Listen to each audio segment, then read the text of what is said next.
Hello everyone, welcome back to Simran's channel. So we are again back. Why I am saying we are, because of course my audience is associated with me. So that is why we are back together, and it's been a long time. I had posted the last video on October. I remember that. So, and my last video was on the subject economics, and today which I am going to take the subject without wasting much of the time of yours and of mine, we will be doing accountancy, and this is for the undergrads. So this chapter name is, I'll just tell you all the chapter's name. It's accounting from incomplete records 1. In short, it is single entry system. Now we have heard what is single entry system. So first I'll just write the topic's name. Single entry system. ये जो है topic देखा हुआ है, सुना हुआ है. Single entry system, ये तो हम 11th में जब बहुत बेसिक अकाउंट्स जब हम करते हैं तो हम सिंगल एंट्री क्या होता है वो वहाँ पे हम देखते हैं. तो सिंगल एंट्री सिस्टम आखिर होता क्या है? सबसे पहले अगर मैं बोलूँ सिंगल एंट्री सिस्टम होता क्या है, वो एक अनसाइंटिफिक मेथड होता है. उसको वो टर्म क्यों मिला है अनसाइंटिफिक मेथड?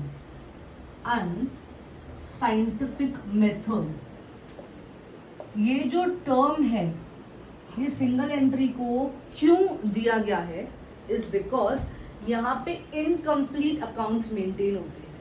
यहाँ पे सिर्फ आप एक टाइम पे एक ही अकाउंट रिकॉर्ड करते हो. अब अकाउंट्स क्या होता है? Debit and credit.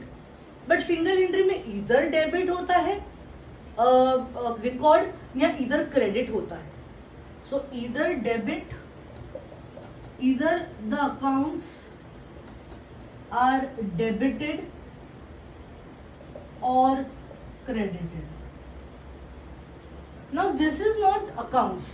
This is not accounts जैसे हमने लर्न किया है. बिकॉज हमारे लिए अकाउंट्स वो होता है कि डेबिट और क्रेडिट टैली हो जाए, हमारा बैलेंस शीट जो है असेट्स एंड लायबिलिटीज वो टैली हो जाए, राइट?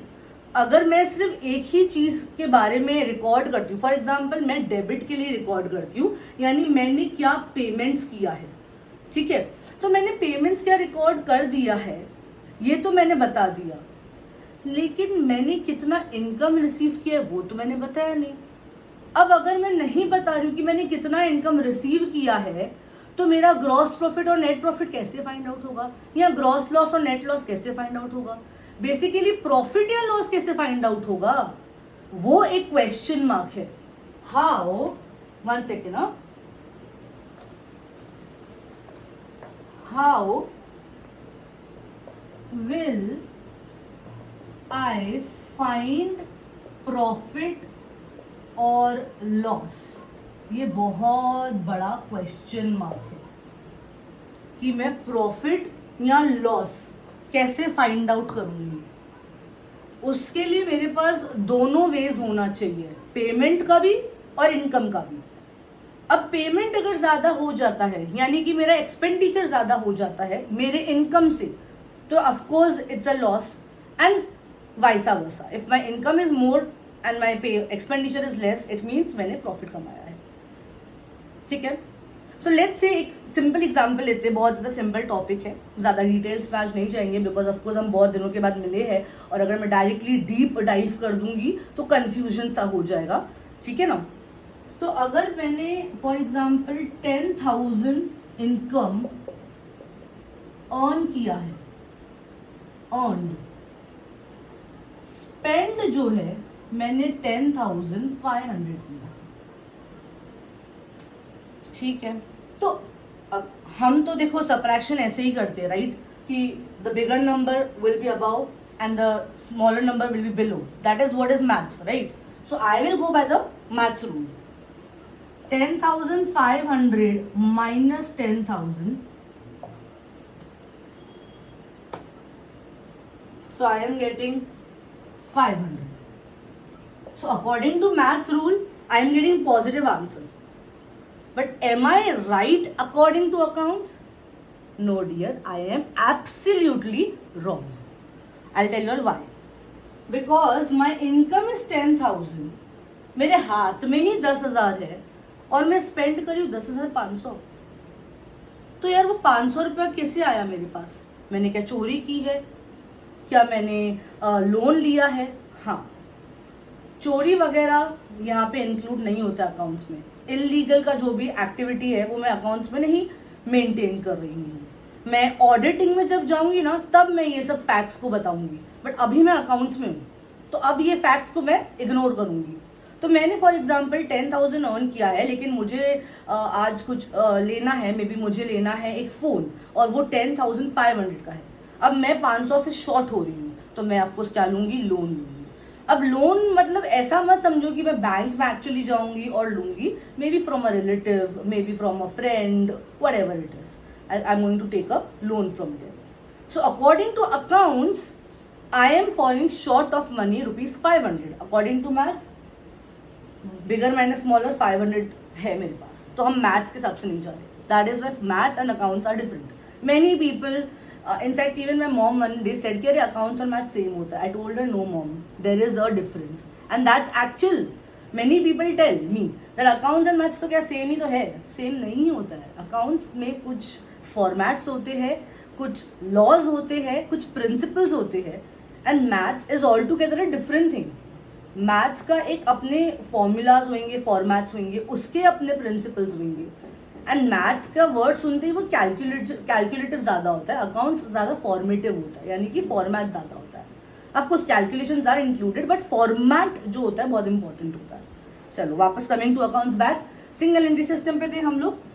हाँ, तो मैंने यहाँ पे अगर मैं सिर्फ दिखाऊं कि मैंने कितना डेबिटेड किया है, what is the meaning of debited? Debited means, or debit means the money is going out. Credit or credited means money is coming in. That is why when we make the trading and profit and loss account, we always write on the left corner top side debit and on the right corner on the top credit, so that we know what are expenses, basically what are debited, what are my incomes, what are being credited to me. ठीक है. और single entry system में हम सिर्फ एक ही part पढ़ पाते हैं, या तो एक्सपेंसेस यानी डेबिट का पार्ट और या तो इनकम यानी क्रेडिट का पार्ट. और अगर हमारे पास दोनों नहीं अवेलेबल है तो मतलब मेरे पास इनकम्प्लीट इन्फॉर्मेशन है, यानी कंपनी ने कितना एक्सपेंस किया, अगर मेरे पास सिर्फ उतना इन्फॉर्मेशन है तो इन्वेस्टर्स को पता नहीं चलेगा कि उसने कहाँ पे इन्वेस्ट करना है, क्योंकि वो तो सिर्फ देख रहा है कि कंपनी कितना एक्सपेंसेस डाल रही है. चलो उसने देख लिया कि कंपनी ना बहुत एक्सपेंसेस कर रही है, इसका मतलब ये नहीं हो गया कि कंपनी इतने एक्सपेंसेस कर रही है मतलब वो इतना रिच है. नहीं, क्या पता वो लायबिलिटी के अंदर फॉल है, वो लोन ले रहा है क्रेडिटर से, डेटर से. अब क्रेडिटर्स डेटर्स तो ऑफकोर्स अलग टर्म हो गया, मैंने मिक्स कर दिया, I am sorry for that. But अगर वो लोन ले रहा है तो हमें पता नहीं है ना, क्रेडिटर्स का मतलब अलग होता है, डेटर्स का मतलब अलग होता है, वो हम लोग आएंगे आस्ते आस्ते, मुझसे थोड़ा वो रॉन्ग हो गया. तो वो लोन ले रहा है या शायद उसके कुछ एक्सपेंसेस उसने नहीं बढ़े हैं, आउटस्टैंडिंग है, तो वो सब कुछ जो होता है, the things which are outstanding, which are not paid और हैज़ बीन टेकन लोन और has taken bank of overdraft, all that comes under liability. So we don't know that the company is falling short of money or is having good amount of profit. For that we need one more part which is credit. So that is income. इसलिए मैं बोलती हूँ कि ये incomplete है, और मैं ही नहीं, टेक्स्ट बुक ने आपको ये चैप्टर ही इसके लिए दिया कि आप समझो सिंगल एंट्री सिस्टम का मतलब है incomplete account of recording. And incomplete account of recording का मतलब यही होता है कि आप सिर्फ एक ही साइड को रिकॉर्ड कर रहे हो, अदर साइड को रिकॉर्ड नहीं कर रहे हो. इसके लिए ये साइंटिफिक मेथड बिल्कुल भी नहीं है और कंपनीज वगैरह ये फॉलो नहीं करती है. B it profit making organisations, B it NGOs, वो नहीं करते हैं. ठीक है, मैं आगे डाइव डीप करूंगी नेक्स्ट लेक्चर में. आज के लिए इतना काफ़ी है.